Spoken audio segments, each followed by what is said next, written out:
काय आवाज वगैरे काय ढोर वासरू आहे का? दे दे दे दे. हायच वाटते तेव्हा ती दिसून राहिली. हायच आहे. अरे धी. अरे धीना धीना रे धीना रे बाबा. काय काय तूर खाते का रे? काय होतं काय म्हणजे काय झालं? काय झालं म्हणजे काय सांगा काय लागते तुले? तुमच्या जण होत नसन तर मग इकून टाका ना, गौरक्षणात सोडा ना गाया.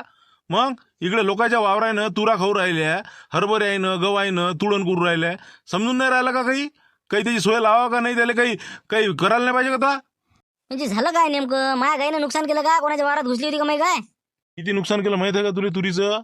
1-1.5 पोत्याची तूर खाल्ली त्या काही ना. मग सरा धिंगाणा धिंगाणा सरी मोड झोळ हे ते गवातनी तुळण, जगजगी तुळण. मग काय बोलून राहिले नाही हो. आपली गाराजा सकाळी मी खंडात घालून दिली ना, झाबरू मारतीनं मा देखता नेली ना गाय. संध्याकाळी टाईमवर आली बी बरोबर 5-5:30 ढोरा संगच. बरोबर 5 जा जरा. कोणाची दुसऱ्याची तिसऱ्याची गाय असन, आपली गाय नाही ना. आपली गाय गरीब गाराजी आहे, शांत आहे, देव गाय आपली. वर्ष 1.5 वर्ष झालं कोणतीच कंप्लेंट नाही आतापर्यंत, काहीच नाही. बिचारी मस्त सण जगून येते, दूधही भरभर देते आणि काय टेन्शन नाही तिचं. अरे जो आमच्या गावात किती राजा 2-3 सऱ्याचं किती नुकसान केलं भाऊ राजा.